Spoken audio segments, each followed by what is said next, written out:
everybody. It's Wes Seiler here with Preserve Navarre Live. Happy Friday night. And I've got Mr. Oscar Locklin in the house. Hey, Oscar, how are you? Great to be here, Wes. Thanks for being here, man. So this is a completely off-the-script type of show. Normally we do our shows on Thursday nights, but I thought with Halloween and everything else, it'd be great to have you. Yeah. And this is the best time to do it. So if you guys are coming off work, we're going to be live for the next hour talking to Oscar. He is a candidate for school board, so this is going to be a ton of time. And he has better posture than I do. He's taller than me, so this is nice. Normally I have folks that are way shorter, so you fill up the screen just fine, man. But yeah, so we thought about doing a live show with Oscar as a candidate for a really important office. And this is going to be fun, man. So we got about an hour to hang out with you and talk about the different issues, what motivated you to get involved. So that's going to be fun. It's a live show. So if you guys have comments or anything you want to ask him, any thoughts for me or for our group, feel free to post them in the chat. We see all that stuff. And then if you're watching a recording, you can still hit us up if you've got questions for him. I'll be happy to give you his contact information as he's running for this office. But, man, I know it's been a grind for you. We've run into each other several times. Yeah. And you've been at this for a minute. So. Yeah, so August of 23 is when I threw my hat in the ring, and it has been a long, however many months that is, 15 months. I won't complain, though. It's really been a lot of fun at times. But the working full-time, being an engaged father, and doing campaign has been... I know exactly what you mean. I know exactly what you mean, man. And I've seen you down in Navarre a bunch of times, you know, like 5Ks with the chamber and everything else, and a bunch of events. So you've been putting in the time and the work, man, and really exciting to hear about all you're doing. I do want to take a minute and just acknowledge and thank all the sponsors for this show. So much like you, man, you know, I got a job and a family, all that stuff, and for me to be able to take a little time away from that to work on this stuff only happens because people support me in the process. There's several businesses that pay for all the lights and cameras and things and make this podcast happen. One of them is the Panhandle Shop.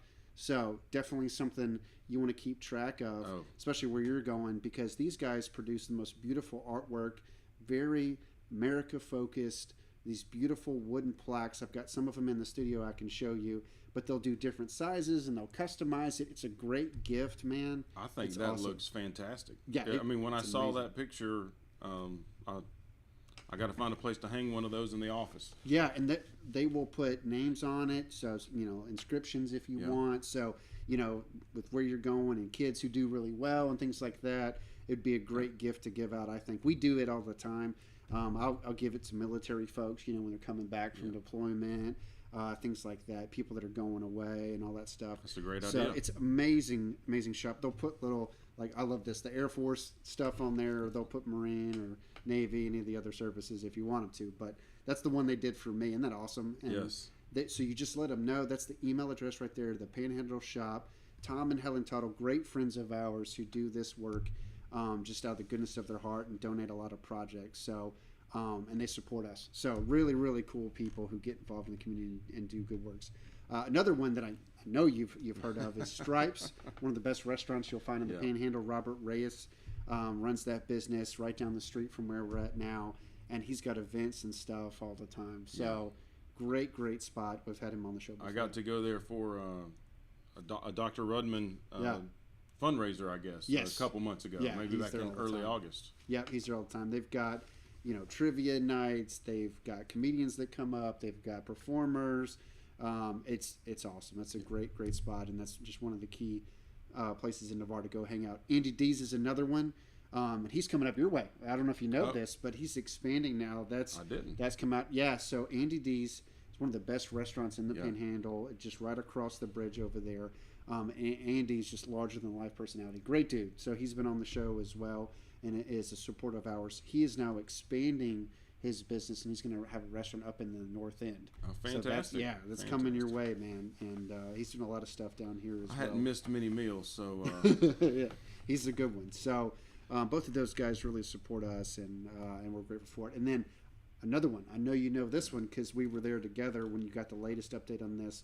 We have been sponsors and helpers for the Veterans Treatment Court since it started. And Carmen Reynolds has been after this for 5 years now. She's a retired lieutenant colonel friend of ours. And she has built out an initiative that takes care of veterans, especially those that are having a tough time. If they find themselves on the wrong side of the law, they commit crimes, Now they're serving time for those crimes. What happens to them after that, Yeah. right? Are they kicked to the street? Are they done? A lot of them, their lives are in shambles. And we were talking about it briefly before we went live. But to me, this is where the community really decides, hey, are we going to actually thank these people for their service? Because now it's not exactly cool to do it. Now they're in a tough spot.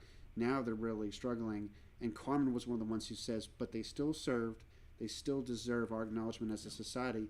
And maybe with some of them, there's some service-related conditions that contributed to how they got here in life. Yeah. And that's just her heart, coming out saying, hey, let's take a look at these folks. Can we get them some counseling? Can we get them a fresh start? Can we get them a job? Get them back on their feet and actually show our love as a community for them. And now this thing is taking off, man. Well, there's my impression that there's so much in the way of mental health issues and substance abuse that how can you say it's unrelated to the stress of service? And I appreciate all those folks, and they deserve all the help we can give them. Yeah, there's a lot of that going around, man. When you look at how the military's changing, and we used to have over 100,000 people in Afghanistan, now it's down to nothing. You a lot of people who, once they hit whatever time frame of their service ends, all of a sudden now they don't have that sense of community. Yeah. So it can really, those thoughts of, man, I spent so much time overseas, and what was it for? I used to have this community, and I don't have it. I need some order and discipline in my life, and I don't have it. And then, they get into substance abuse issues, things like that. Carmen is the person who says, hold on a second, why don't we have something to help with them? And she looked at Okaloosa County and Escambia, and they both did. Right. And then she looks at Santa Rosa, and she was like, oh, and we don't? And so that's where she stepped up. And now that effort's starting to pay off because Representative Rubman took it forward. Senator Broxton took it forward. DeSantis signed on for this. And now this is starting to culminate into, an actual entity and organization that helps them. And she's kind of the driving force behind it, as well as the charity piece of it to raise donations. So she was recognized at the REC, the Republican meeting that we were both at on Monday. And I thought that was just such a special moment for her, because I know she was shocked. And they're sharing, giving her a plaque and stuff. It's beautiful. It's been a long road getting this come to fruition. That's right. So if you're interested in getting involved, they need mentors. If you have a heart for veterans, if you own a small business and you want to work with them to be able to look at some opportunities, or if you just want to know more about it, that's the email that Carmen has set up, Veterans Treatment Court, the number 4, src@gmail.com. And then we're helping her with the website, and they should have that up within the next week or two. So we're trying to help with that. So you'll have a website and a lot more information coming out. But it's moving, and that's such a cool thing. So now, one of the reasons we haven't done a podcast recently, and we didn't do one last night, is because of Halloween. So this was my family. So last night when I'm normally doing the podcast, I was dressed as Bowser from Super Mario. My kids are all into that. I was doing the Peaches, Peaches, Peaches song. And my wife did bringing Luigi. back childhood memories here. And then that's my newborn, Elijah. He's a month old, and he was Donkey Kong. So you have 4? I have 3. Okay. So my wife is Luigi, and then Sorry. she's small. She would get it. She's 5 foot nothing. So she's right there in the middle. And then my son Elijah is only a few weeks old. He was born in September. And then my other son Noah is right there on the left side. He was Mario, so it was his idea. Yep. And then we got my daughter to dress up as Princess Peach for at least a few hours. So.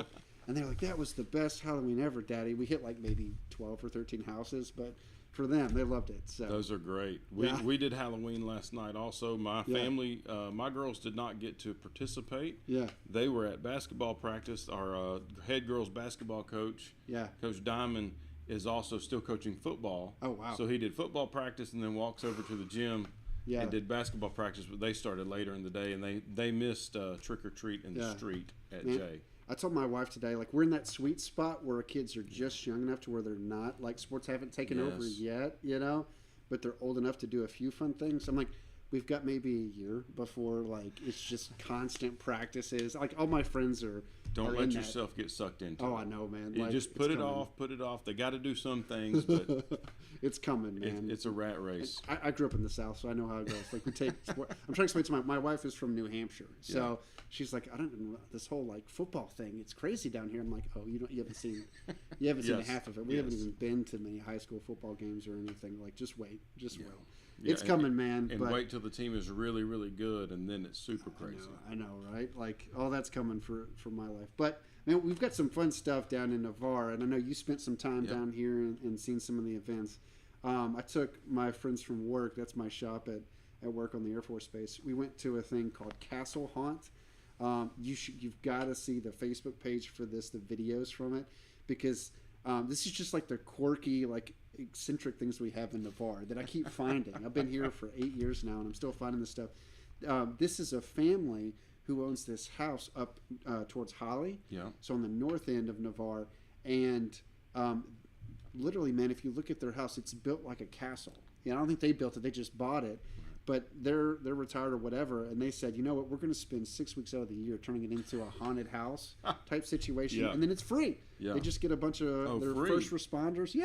They got it. Like it's a cause to support first responders and EMTs and firefighters and all that stuff. And so they must have had 2 or 3 dozen people working this thing, and they all dress up and they do. I mean, it takes you 20, 30 minutes to go through the whole thing that they set up, and I wasn't going to take my kids to that because they'd have nightmares. They're a little young. I might have nightmares if I go to that. My friend there, she had like the bright like green thing. I was like, I'm just going to stay behind you. Let them go after you. But that's the kind of stuff we got in Navarre, man. A lot of fun stuff. We'll talk more about my experiences in Navarre. Sure. Up in the rural parts of Santa Rosa County. My kids have been to Creepy Hollow over there north of Chumuckla. They go every year. I will not go. People wait in line for hours. It's not the same free. kind of thing. Yes, nice. Same kind of thing. I gotta look this up. I mean, apparently it's really, really awesome. Okay. I don't do scary. Also, a lot of families in Navarre have probably gone up to Allentown to Holland Farms. Yes, and I was gonna say Sweet Seasons Farms. Yes, and they of course they are an September October thing, but that is a big deal. I love Holland Farms, and we've been to events there together for sure. Man, that was the first time I had been to it. Was that last meeting we went to out in the back with the barn and stuff. But I've taken my family up there just to see like all the sunflowers and the FFA banquets this year. I think Milton's and Jay's were held at that barn. Are they? Okay. So that's the only time I've been there. I've been twice now. Oh man, it's amazing. Yeah, there's stuff like that. I mean, I continue to find so many cool things in Santa Rosa County. So. If you ever work up the courage, man, I'll take you. my kids are like, let's do it. I'm like, oh, give it a year or two. It's great, man. We got all kinds of stuff like that. But hey, at least you get to participate in Halloween. Yes, that was trick or treat in the street last night. Our church group had a table and handed out 325 candy bags in the first hour. We ran out. Much bigger crowd than last year. These are a couple kids we ran into that I knew. That one little girl's the Lorax, and then the young man there is a Secret Service agent. So and you had the easiest costume of all. I did.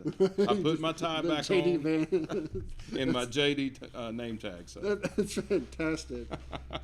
I saw you a couple weeks ago at an event. My wife goes, "Who's that?" I'm like, "That's Oscar Locklin." She's like, "Oh yeah, I heard about them." I'm like, "Yeah, if you see a guy that looks like JD Vance, it's him, right? It's either JD Vance on a campaign or more likely it's Oscar." But same, good dude doing good things. Like we were knocking on the doors, canvassing, and one lady thought that my palm card was a picture of JD Vance. And I was like, him being appointed has been great for my campaign. No, and he's like the same age as us, which is wild. He's a young dude. He's a very young guy. Yeah, more gray hair than me. I'm afraid that won't be true if I win in 4 years. Yeah, and same for him. Same for him. But God bless you guys getting out there and doing the thing and campaigning. So I do want to talk about that, Oscar. I want to talk about kind of your campaign, what you've learned from it, obviously what you stand for, and all that. But before I get into that. We've been doing this podcast now for, not quite a year, but about 10 months. And I love it, man, because the same as like finding all kinds of different little events and things like that. It's also really cool to see the people, that make Santa Rosa County what it is. And especially for Navarre, a lot of times people don't realize with Navarre who all is part of this community, and like people kind of drive through it. I hear it in the military circles, and others are just like, "What's in Navarre? Like, is there anything happening out there? Who's out there?" Like, because in the past it used to be that way. It's very kind of country, sticks, kind of backwoods type place. But you look at Navarre now, and if you take the time to get to know people, you'll see we have football players, Michael Carter, Jordan Jefferson playing on Sundays, people from Navarre High. I've already mentioned Robert Reyes, just war heroes like him who are running businesses that are very successful. Rick Landreth is another one you can see there in the top right. He was portrayed in Black Hawk Down, the film. He's one of the actual Rangers. Oh, okay. Yep. He's a legend in this community. Passed away a few years ago, but someone that we all cherish and remember. Just amazing story. All the operations he was in, and all. I mean, you can be going in the grocery store, and I was telling you before, you could run into somebody, and they're just a legend, in the special operations community. Those are kind of people in Navarre, and then entrepreneurs. That was one that has really surprised me. That's Kevin Lucas in the bottom right. These are folks that are just into emerging technologies, or in his case, medical innovation. I mean, just wild to see the kind of expertise that we have in the county, but especially in Navarre. And so that's what I get to do with this podcast. It's just my time every week. Find somebody, and there's 1,000 and plus to choose from, and just, hey, let's talk about your project. Let's talk about what motivates you, and let's share it with Navarre and all the people watching live. So thank you again for having me. I don't think I stack up to those folks, but I'm happy to be here. Well, let's talk about it, man, because you've impressed a lot of people, man. I've heard you giving speeches, and I've seen you working hard over the past year, like you've talked about. So there's a lot going on there, and there's a deep commitment that has compelled you to put your neck out there, man, for this office. So. But tell me more, for folks who don't know you, tell me more about, where you grew up and all that stuff, and how you, decided that this is what you wanted to do. Yeah, thank you, Wes. My family has been in Santa Rosa County since before Florida was a state. I mean, people, Locklins came here after the Civil War was over. My ancestor was a soldier stationed in Pensacola, and when it was over, he just kind of walked away and stayed here. Wow. And had a bunch of kids up in North Santa Rosa County in McClellan. All the Locklins around here, I'm related to them. Yeah. The good, the bad, and the ugly. And we hope there's mostly good. Yeah. I grew up, was born at Santa Rosa Hospital. Okay. And lived in Milton till I was about in the 5th grade, and we were the 3rd people to live in Stonebrook Village, the golf course community over there. Yeah. That cured me on wanting to be in neighborhoods, though. Yeah. I can imagine. So we live in Jay now. Okay. My wife and I have been married for 21 years. Yeah, congrats. Man. 4 daughters. Yeah.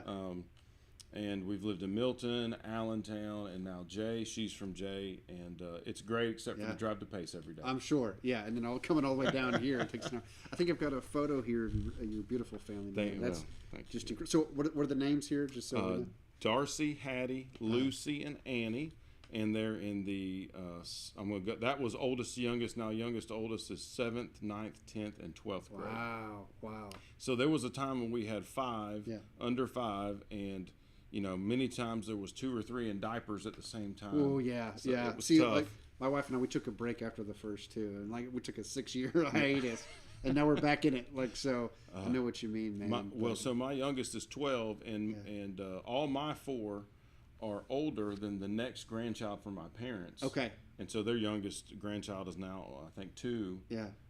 So we just look at my sisters having those young babies, and I think I could never go back to that. But I mean, how cool is that though? Because you talked about kind of the family tree and all that stuff. So they've got all kinds of, I'm sure, extended family in the area and big events and stuff that y'all do. When my grandmother has us for holidays, there is over 30 people there. Wow. She had 3 kids. My dad has 4. My uncle has 2. And as everybody started having, children and grandchildren, it is expanding for sure. Yeah. And that's my wife is part of a big family as well. Their whole family gets together at holidays. We do lots of holidays. That is so cool. So it's very different than a lot of Navarre, I would say, because a lot of Navarre with the military culture, you get a lot of people that are here for a short time, they move away. You get transplants. So I grew up in Tennessee, so coming down here, this was always a vacation spot, But now I'm of that kind of same mindset, man, of planting roots and trying to build up friends and family and all that stuff. But it's different. I see that a lot more in the north end. In the south end, you have some of that for sure. Some of these older families like Bart Pullum and folks like that. He's a friend of mine, that have been here for ages. But it's a lot more rare. The percentage of people that have been here for more than 20 years or 30 Yeah. years is lower. But great people. We have a wonderful county, and I welcome everyone who wants Sure. to be here. Sure. Just let's keep it the good place it is. What are some things that y'all do in the north end to try to hold on to that legacy? Because I'm thinking of like Pace, right? So you're talking about going through there. Yeah. I drive up to Pace, and you see just as much growth going on up there as Yeah. there is in Navarre. I mean, just house after house after house. What do Yeah, you it's guys do? interesting, Wes. I mean, just me. I grew up in Pace. I mean, I went through middle school and high school at Pace. Yeah. Graduated in 1997. Frank Lay was my principal, is what it said. Yeah. And it's really interesting seeing all the folks that were my teachers and coaches, and now where they're at in the school district, coming Sure. cycling back around 25 years later and seeing them still there, and a lot of those folks that I knew, that I know are in leadership positions, and that's been interesting to catch up because I'm not a 16-year-old idiot Yeah. anymore. Right. Well, and kind we- of speaking of kind of growing up in that, I'm sure you've had plenty of chances to move away and do other things. What's kept you here? What are the aspects of Santa Rosa County, especially Jay and Pace, that have kept you wanting Well, to stay? and Milton is really my home. That's Milton, where yeah. that's where we lived early on. Milton and Pace and all points north. I love them. Mm-hmm. I don't know. I will tell you this. I looked around in college. The only time I haven't lived in Santa Rosa County was when I was in college. Okay. Harding University for undergrad in Arkansas. Yeah, I've been there. Yep. And Florida State for law school. Okay. And I'm a third generation Florida State graduate, so that was in my blood. But I looked around and said, what job can I do and make a living at home? I can't. Folks that move around, I respect them a ton. I just can't even wrap my mind around not knowing the folks that live there and what used to happen there and the history of that business. I enjoy that a lot. Yeah. As far as what we do to preserve that, I'm not sure. My life is mostly dominated by my church, my family, and my work. Yeah. And I don't have a whole lot of time for things other than that. Every now and then I get to go out of town and go hunting. Yeah. Try to squeeze a deer hunt in here and Sure. there, but there's always something to do at the office or at home. Yeah. So Yeah, it's the institutions is what I'm hearing you say, is a lot of those things that have It's a been good around way for to a put while. it. Yeah, Yeah. like I said, the churches, things like that. And I think that's been a lot of your campaign, is like that, because that's where I've seen you, is like like in Navarre we have the Chamber of Commerce. That's an institution that's been around for a long time. You participate in that, and you see a lot of like the powers that be, people that are invested in the community for the long haul. The churches, you mentioned that 100%. Yeah, and that's us too in terms of our charity, Preserve Navarre. That's what we're trying to do as well. And that's why I bring it up, is because we're always looking at ways to be able to hold on to that. It's because I talked about some of like the heroes of Navarre. Yeah. Like it's important to talk about them. It's like some people know them, a lot of people don't. No. One of the things I love about Milton is I love driving through, and you have like those banners, of a lot of your veterans and things like that. That's really cool, man. That was a fantastic idea when they did Yeah, that. stuff like that just says, hey, look, these are our heroes and legends and things like that. So really cool. But now, so, you've got family, you've got community, and, you've got kind of like your way forward for what you're doing. How does the school board come about? Like, how does that fit into the equation? Because that's been a huge surge in your life, I'm sure. I've asked myself that question an awful lot. No, ultimately, I mentioned my 4 daughters. I've told everybody there's 4 reasons I'm running for office, and their names are Darcy, Hattie, Lucy, and Annie. Yeah. And so we spend our time at church and with our kids. And right now, as they're all in high school and all playing sports, I go to that school during volleyball season, during basketball season, 3 nights a week at least. Yeah. So we're in church Sunday and Wednesday night. Sure. At the school for sporting events, and they're there every day for practice and things like that. So I just looked around and said, there are things that have happened here and there that frustrate me. Frankly, not with our folks at Jay, our administration at Jay, Mr. West. Yeah. Mr. Jordan and Mr. Hullett are fantastic. Yeah. They have been very friendly to me during this process, and I really appreciate it. Not treating me with kid gloves or giving me the cold shoulder, which would have been fine, but they've taken care of our children. I trust them with my children, and this is not about them, but I see influences coming from other places. I see things like the Federal Department of Education making rules in Washington, D.C. that might work in California or Oregon, but are not Santa Rosa County rules. Right. And we'll talk about those some. But Sure. I said, well, is the person that's supposed to represent me on that board consistent with the values in this area? Mm-hmm. And do I think they understand what's going on for my kids at Jay or Central School in Allentown or Berry Hill School or Shamuckla or Wallace Lake? I don't see the world the way she does, and I don't see her doing the things that I think need to happen. Yeah. So instead of being mad, I decided I'd try to do something about it. Yeah, and you're connected to it, right? Like you said, Yeah. you've got kids right at that age where what you're going to be doing directly impacts them. So you want that to be for the positive. There's a lot of folks who jump into stuff, and it's like, okay, what's your stake in this? But for you, it's very clear. Well, Wes, I don't really want this job, but I feel like somebody has to do it. Right. Somebody that I trust has to do it. Right. And so also, my family's name's been tied to Santa Rosa County education for a long time. Yeah. My great-grandparents met at the Fidelis School, which if you've ever driven to Bruton, Fidelis is a couple miles north of the crossroads at Berrydale. I know what you're talking about. Yep. Okay. Yep. And so there's still an old school building there. My great-grandmother moved down from North Alabama, met my grandfather. Within a couple of years, they were married and, having sons, Claude and Jack. Okay. Or Oscar Jackson. Yeah. So I'm the fourth Oscar Locklin born in Santa Rosa County. My great-grandfather was a principal. Two of his brothers were principals. His youngest brother, Radford, was superintendent from the 50s through the 70s, and Locklin Technical College up in Milton is named after him. Okay. So there's some like fulfilling the family legacy and all that stuff, or carrying it on at least. I'm happy to do that. That's not why I'm doing that. Yeah. No, that's an amazing thing.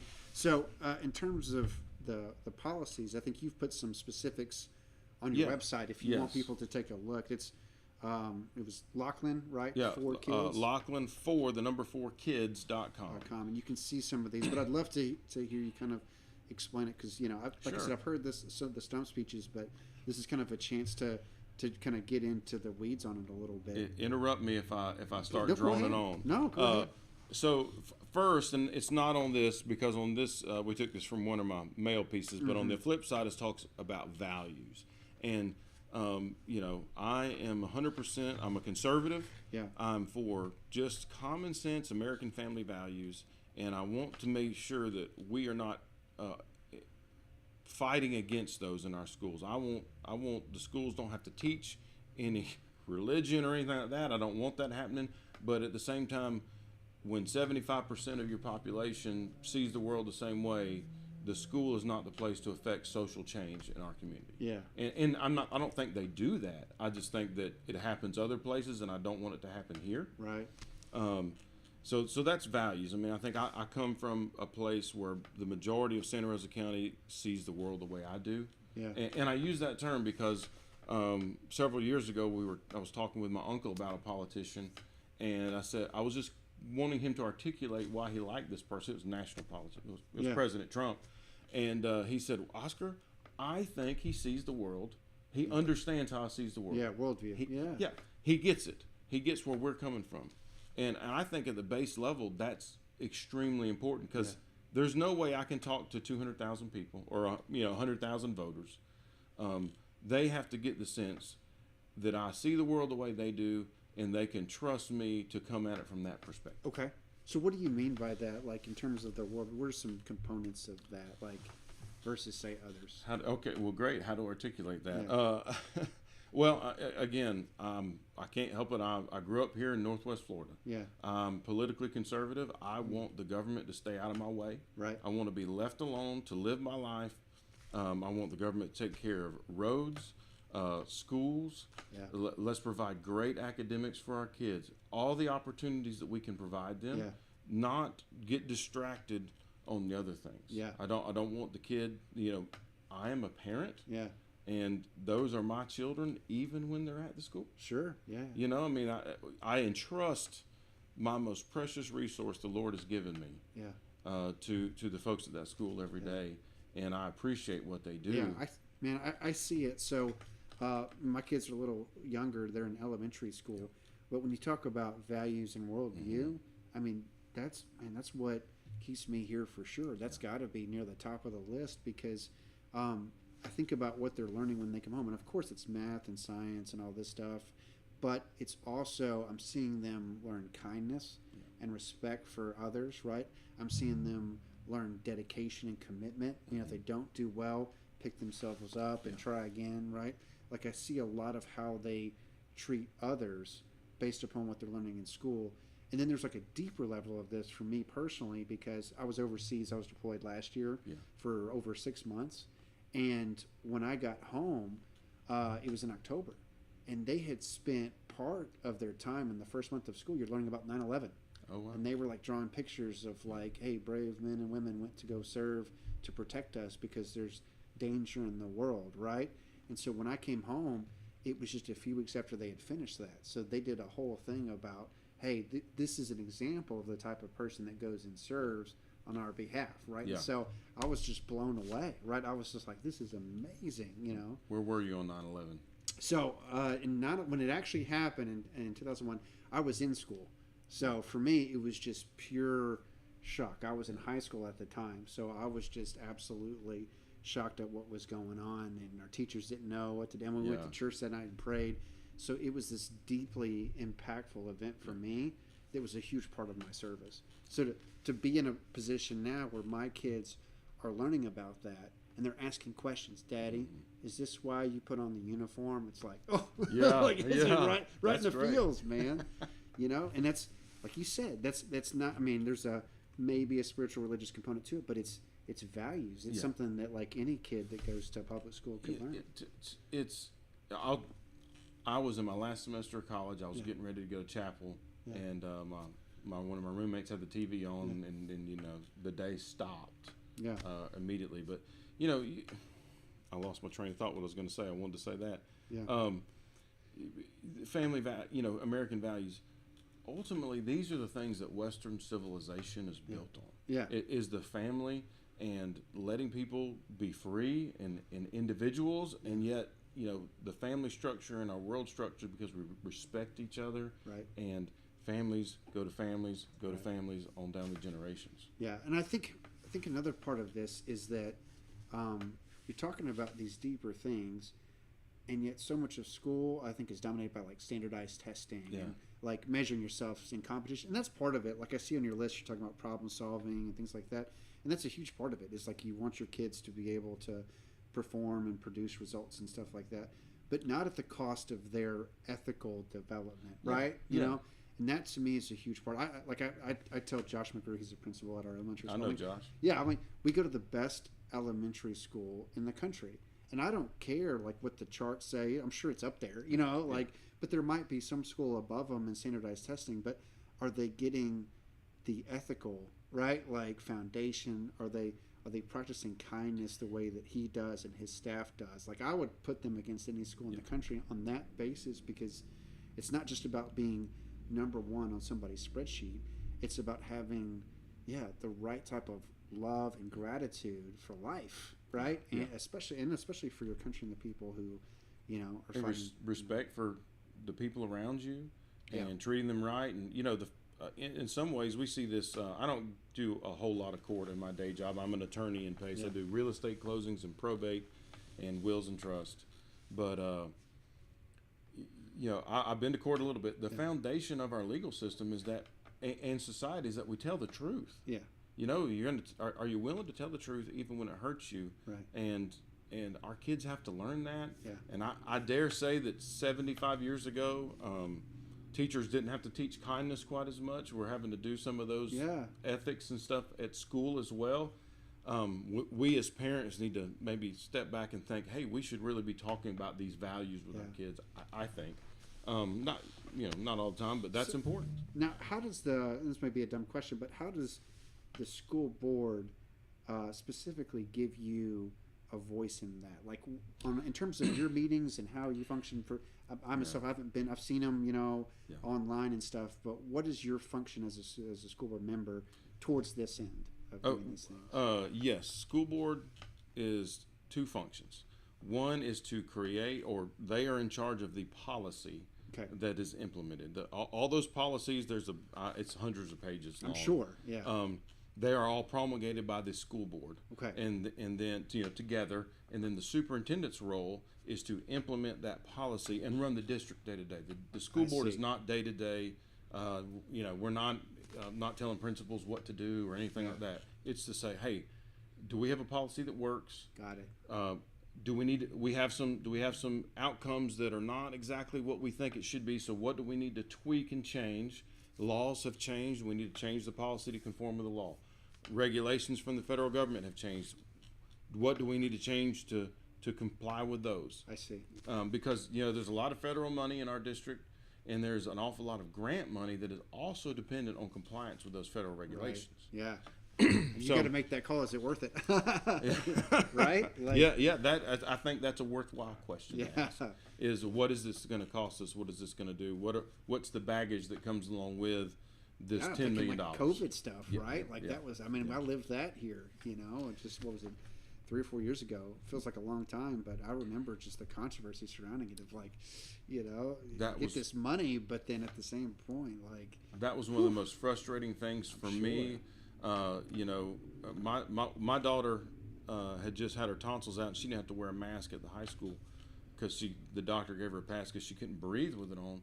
But I just thought I would see people from the school district and people from the school board in the grocery store, no mask, right? And they're making all the kids wear masks, right? And it was just like, how in our community, when 10% of the people wearing masks and 90% aren't, are we requiring this of kids? It's not consistent. Right.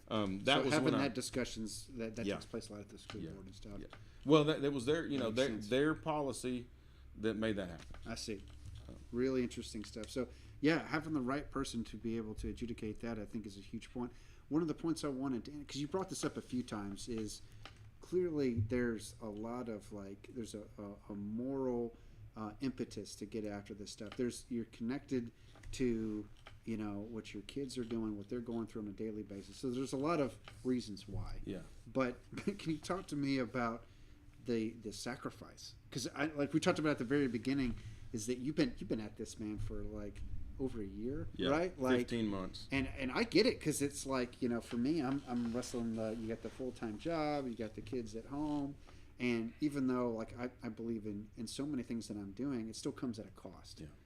What has that been like over this past year? And, when it goes from here's a campaign speech to, gosh, here's another night, on the road, going to some event, coming out of Navarre to hang out with this guy, No, happy to be here. I'm headed to another, not a campaign party, but I've got an event to go to through Milton as I go back home. But, this is a bad time to ask that question, because I think in the last week, other than at church on Sunday and Wednesday, I've seen my kids about an hour total. That's what I'm talking about, man. Oh, it's tough. It's the end of the month for us, which is busy in real estate closings. And so, yesterday was the last day of the month. I left the house at 6 a.m. I got back at 8:30 or so, 9 o'clock. That's just the way full-time job and politics together has been.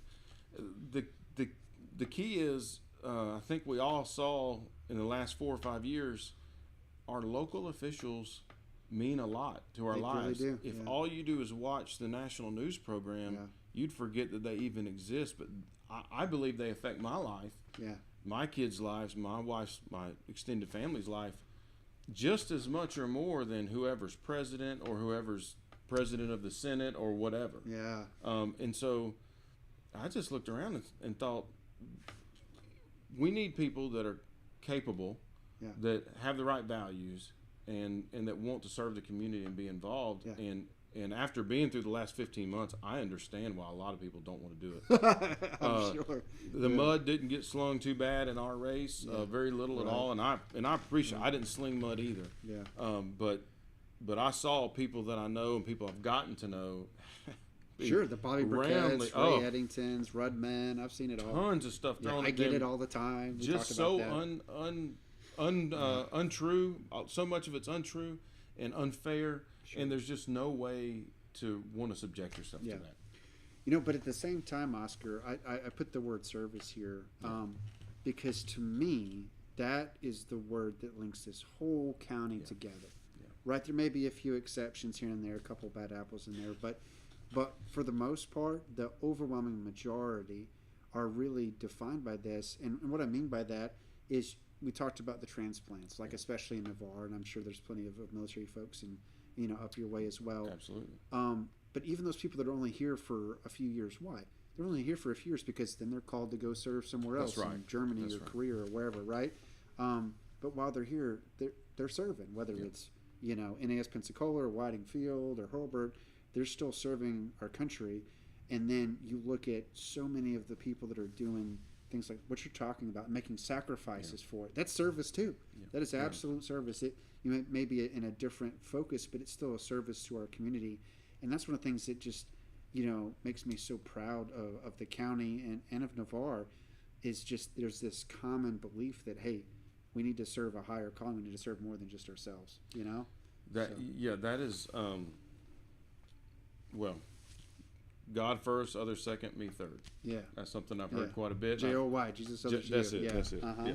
I'm not good with acronyms. No, you're good. I'm military, so that's all we talk in.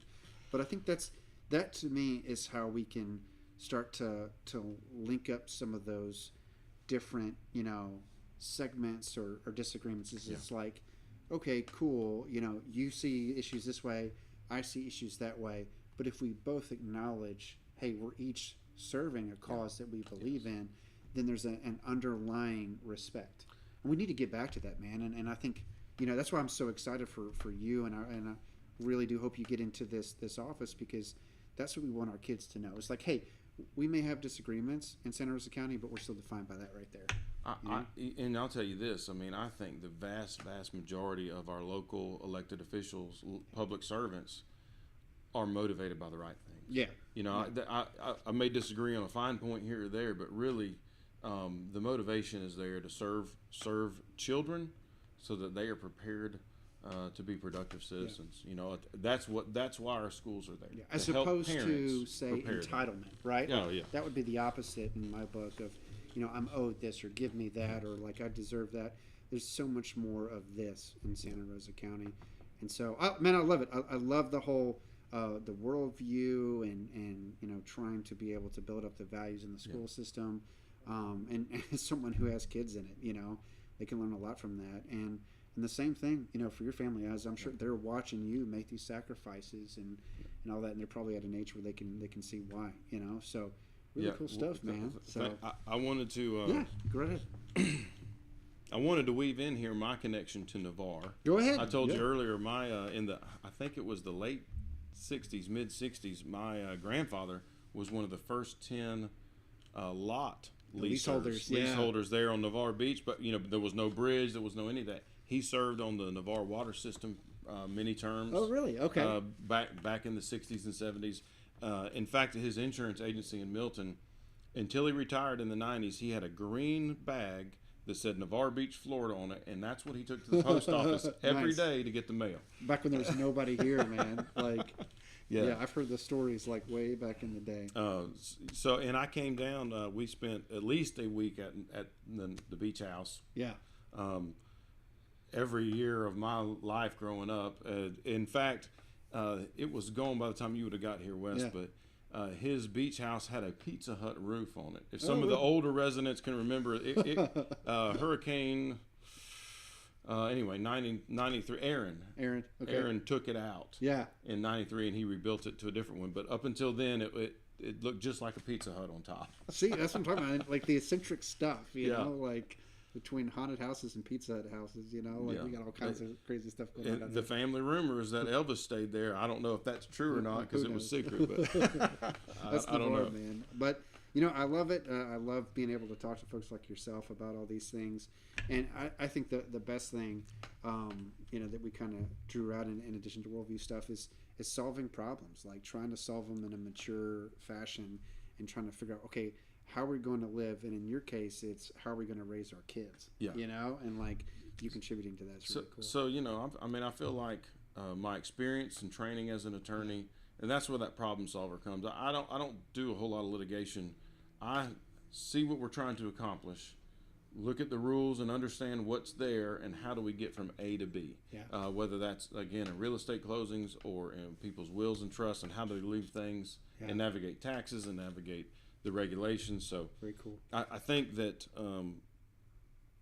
that is what I like to do. Also, there's no room for being ugly to each other. Yeah.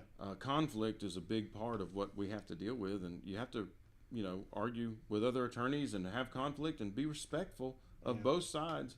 And I'll tell you this, Wes, I was trained by my father, who's an attorney, but I've been doing this for 19 years, and I've had people who've been on the other side of a conflict or a lawsuit from me, and then 10 years later, they come to see me because, I treated them with respect, even if we disagreed. Right. And that is important that we maintain that even when we disagree about some pretty fundamental even on issues. social media? Even on social media. Okay, all right, just checking. Unless you're under your fake profile, then you can let somebody have it.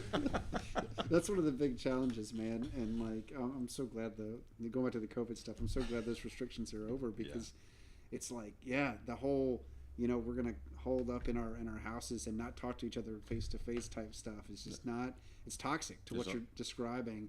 And it's so much healthier to actually get out and talk to people and all that stuff. And that's why I do a big part of this is like, hey, let's talk, on here back and forth, in person if we can. And if not, hey, let's at least have some type of healthier dialogue than commenting wars.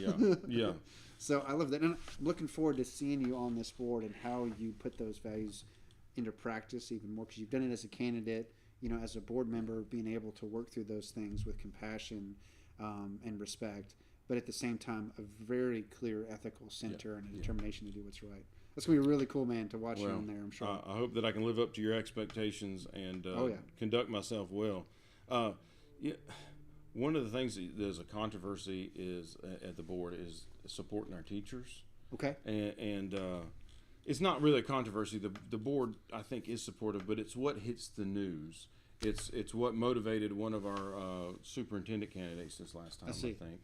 And really, I couldn't be happier with the teachers my kids have. I think the vast majority of our teachers pour their heart and soul into those kids every day. It's a hard job too. Never ending. I didn't sign up for it. Yeah.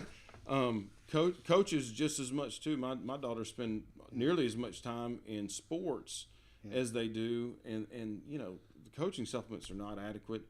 I was talking like our basketball coaches, they'll get to school at 7 a.m. Yeah. We'll have to drive in 1A sports. We'll have to drive clear over to Walton County for a ball game. Yep. Get back to the school at 10:30 at night. Yeah. And be there at 7 a.m. the next day. That's insane. And and probably drove the bus back and forth while they were doing that too. Yeah. There's no rest. It's driving the bus. So I appreciate them so much. They deserve to be paid. Yeah. Every dime that we can pay them. Yeah. It's really, the budget was $580 million this year. That's a lot of money. Now we got 3,000 employees or so in the school district, but they need to be supported and pay. Yeah. They need to be supported with the benefits that we can give them, and then also in student discipline. Yep. I had a lady I grew up with. I was going to say a girl, but I'm thinking back in high school days. But a lady I grew up with, she bent my ear for 2.5 hours one night, just issue after issue after issue of why can't I be supported? Yeah. I need support from my administration. I need support from my parents. We got to get these kids behaving so that we can learn. Because teachers, part of that standardized test thing. I understand it. I'm sympathetic to the issue, but as well, it's not all about that. But they're judged on how well those kids do. Sure. So they've got to have time for instruction. They call it instructional minutes. Of course. Yeah. I'm learning the terminology. Sure. I'm not part of the educational bureaucracy. Yeah. I frankly have never done a whole lot of land use locally because I cannot stand dealing with the bureaucratic rules. It's not healthy for me. So it's going to be interesting navigating that and trying to help cut some of that regulation out and support our teachers to the extent we can. Yeah, no, that's an important thing to me. I think a lot about that. I think back to when I was a kid and just the influence that my coaches had over me. I still remember it today. I mean, it was 20 years ago, and I still remember, things that they said to me and how they shaped me, and especially in high school, because at that point, you're right, like you're spending most of your time. I was there early in the morning, and then we were there afternoons. Like we'd have games on Friday nights and stuff like that, film on Saturday. I mean, it becomes a lot of your life, and as a parent, you're entrusting your kids into that. So I played basketball at Pace High School. I was lucky enough to be a very mediocre player on a team full of some good players, and we had some winning seasons. My daughter's principal, Benji West, was my JV basketball coach and varsity assistant. So it's been great getting to see him again. He had a big impact on my life, and he's impacted my girls as well. And it's been interesting. He gave me the last piece of advice and coaching that I got in high school when it was clear we were not going to win that district playoff game. And I won't tell you what it is, 'cause that's between me and him. But when I went back out there, do my best. That's what it was.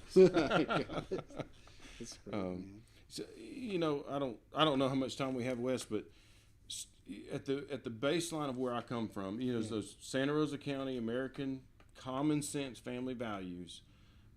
Second to that is every decision has to be about what's best for our students. Yeah. It's not a school without students and teachers, but students have to come first, and we need to give them opportunities.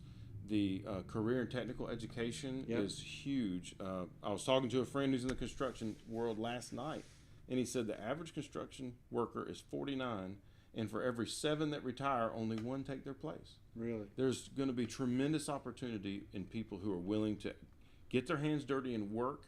It's not I'm an attorney. I went to 7.5 years of school.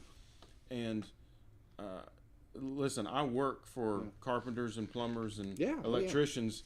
That they're more wealthy than I am. That's why I work for them. So there's a lot of opportunity, and our society needs people to do the job. 100%. Yeah. And so we need to provide those opportunities. Another thing that I've noticed as my kids have gone through is dual enrollment. Okay. Up in Jay, it's a 45-minute drive to Pensacola State and Milton. Yeah.